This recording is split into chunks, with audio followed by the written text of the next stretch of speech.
Hermenéutica, clase 3, audio 4. Bueno, entonces estuvimos viendo el método racionalista, el método dogmático, y ahora vamos a ver los dos métodos que faltan, el método alegórico místico y el método literal o histórico gramatical. Así que, en tercer lugar, el método alegórico místico, según lo definen Angus y Green, ellos dicen cualquier declaración de hechos supuestos que admite la interpretación literal y que sin embargo requiere o admite precisamente una interpretación moral o figurada que se denomina alegoría. Ram define así: la alegoría es el método de interpretar textos literarios que considera el sentido literal como vehículo para un segundo sentido más espiritual y más profundo. Voy a repetir la segunda definición porque me parece la más clara. El método alegórico es el método que considera el sentido literal de un texto solamente como un vehículo para un segundo sentido más espiritual y más profundo. ¿Sí? Notemos entonces que con este método el valor histórico del relato es negado o ignorado, dándosele un mayor énfasis a un sentido figurado, secundario, de manera que las palabras o eventos originales tienen poco o ningún significado. Este, Esto tuvo sus comienzos alrededor del siglo III.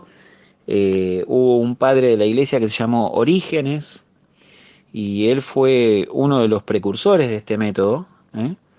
Este, es un método que no nació del estudio de las escrituras, sino más bien de un deseo que había en aquella época de unir la filosofía griega con la palabra de Dios.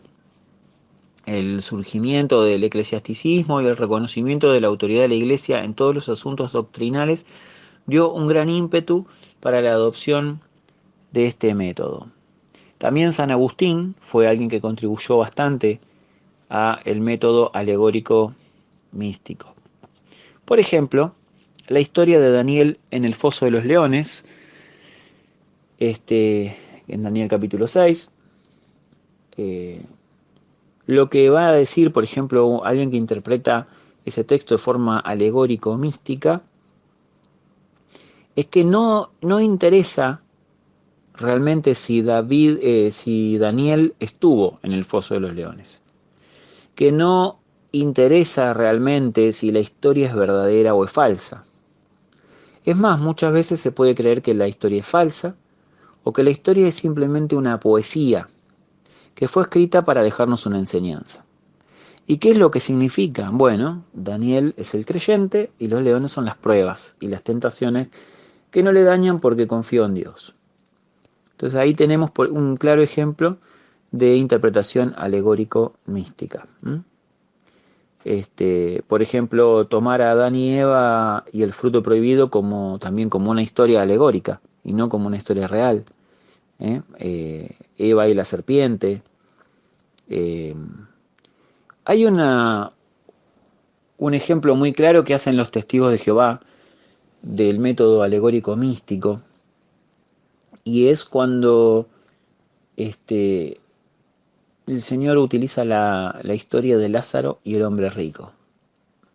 Vieron que los testigos de Jehová, por ejemplo, no creen en el cielo y en el infierno. Ellos creen que el infierno no es un lugar literal, que no existe, que no es un lugar real.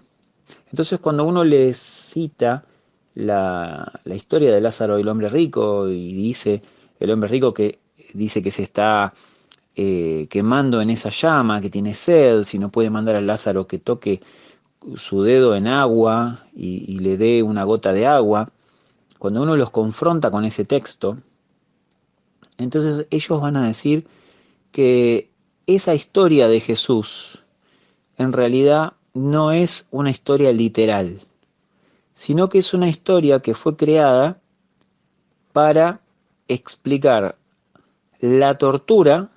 Ahora, ustedes les va a parecer increíble, pero esto es realmente lo que los testigos de Jehová creen. Yo lo he comprobado personalmente. Es increíble que lo interpreten así, pero realmente lo interpretan así. El fuego y la tortura que el hombre rico experimenta en ese lugar de tormento es en realidad lo que las personas experimentan con la predicación de los testigos de Jehová.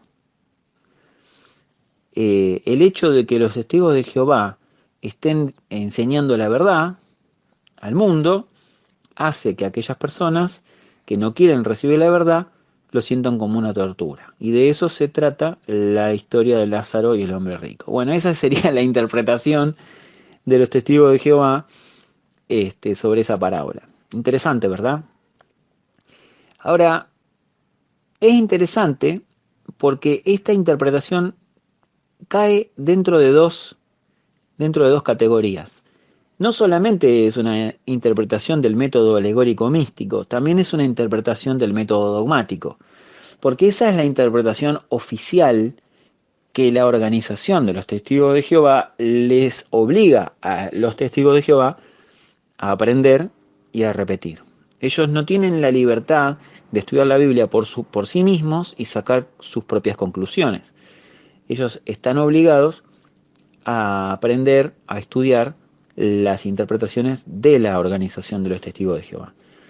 Así que es una organización muy dogmática en su interpretación, ¿m? Y también alegórico-mística en este caso. ¿Cuáles son los peligros de este método? Bueno, en primer lugar, no interpreta la escritura y por lo tanto da lugar a cualquier especulación de la fantasía. En segundo lugar, la autoridad básica de la interpretación deja de ser la escritura para ser la mente del intérprete. Cuanto más habilidad tengas para sacar o para imaginarte alegorías y enseñanzas místicas del texto que estás leyendo, entonces más rica y más interesante va a ser tu interpretación. Pero no es lo que la Biblia está diciendo, sino lo que tu mente creativa y frondosa puede producir. En tercer lugar, uno queda sin posibilidad alguna de probar las conclusiones del intérprete. No se pueden probar, no se pueden demostrar. Concluimos que este método no es conveniente para el estudio de las escrituras por las razones ya enumeradas.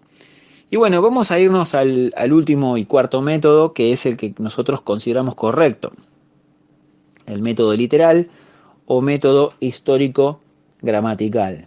Vamos a leer entonces la definición.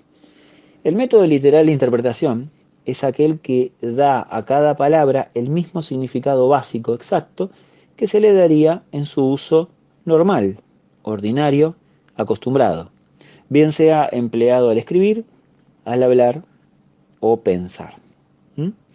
Dicho de otra manera, es el método natural. Es lo que naturalmente uno entendería por lo que está escrito. En eso se basaría el método literal. Se le denomina también método histórico-gramatical, porque hace hincapié en el hecho de que el significado debe determinarse tanto por sus consideraciones gramaticales como históricas. Este método tiene dos aspectos, ¿no? Tiene el aspecto gramatical y el aspecto histórico. ¿Qué quiere decir el aspecto gramatical y el aspecto histórico? Bueno, el aspecto histórico sencillamente quiere decir que el texto significa lo que naturalmente significó en ese momento histórico en el cual el texto se produjo.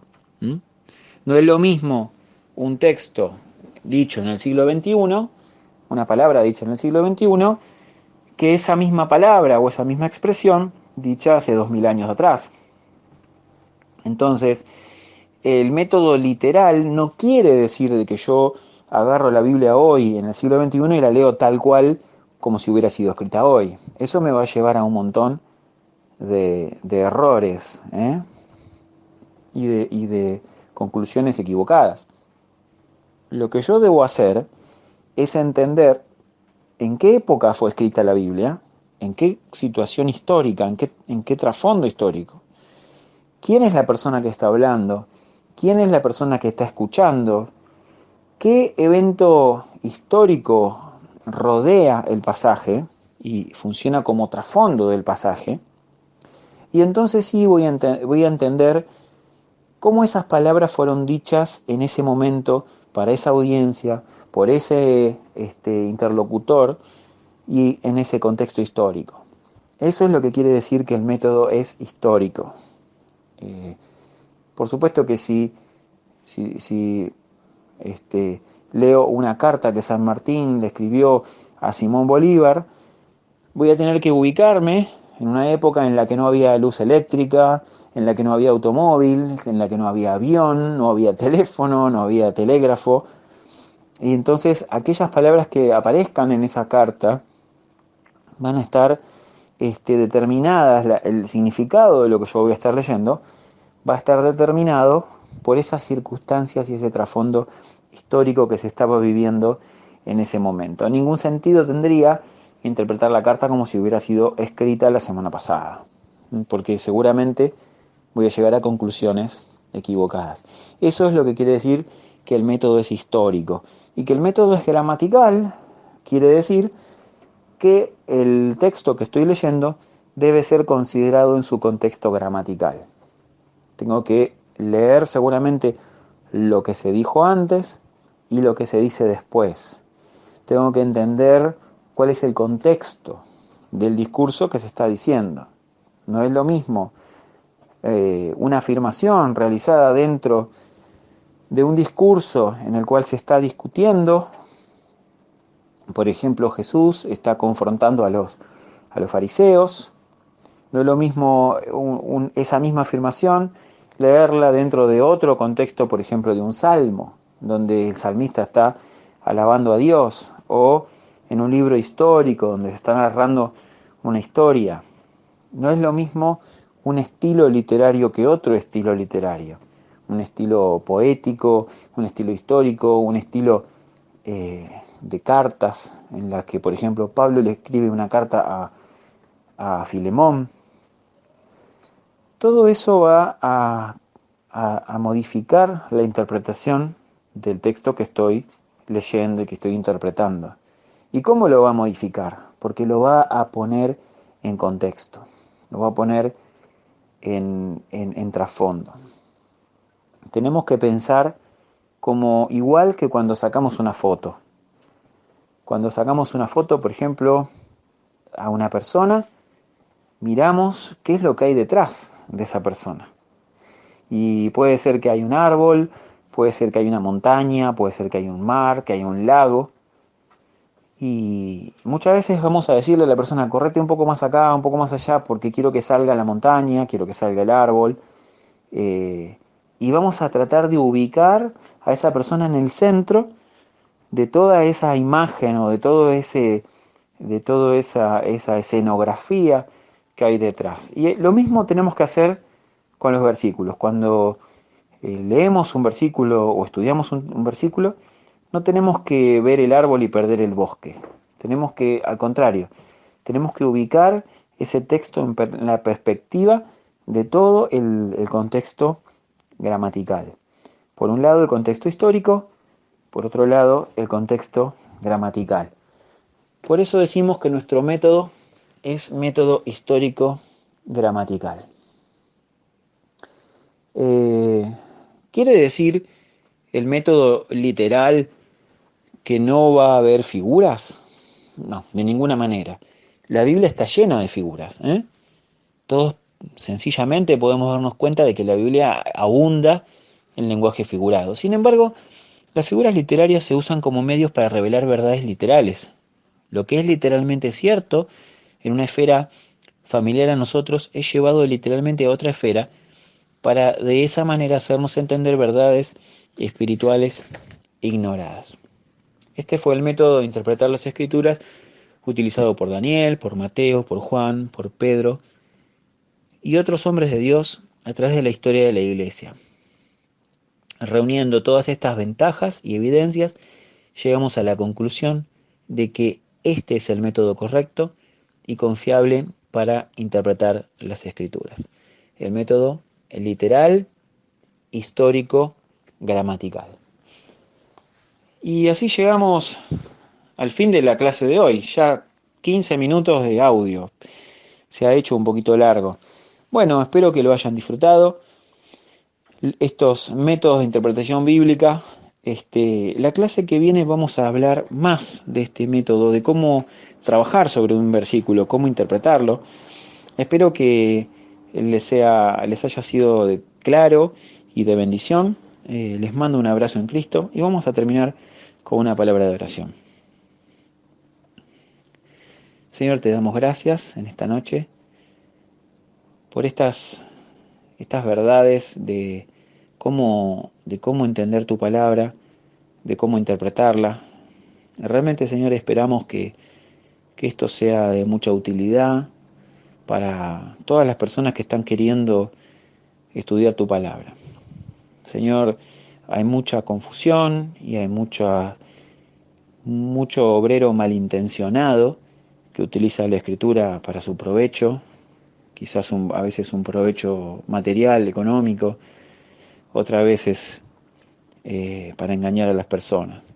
Pero queremos pedirte, Señor, que a través de estas herramientas que vamos difundiendo para todos, que puedas, Señor, formar y entrenar y capacitar a cada creyente para poder interpretar correctamente la escritura y poder detectar el error y a los malos obreros. Te lo pedimos en nombre del Señor Jesús. Amén.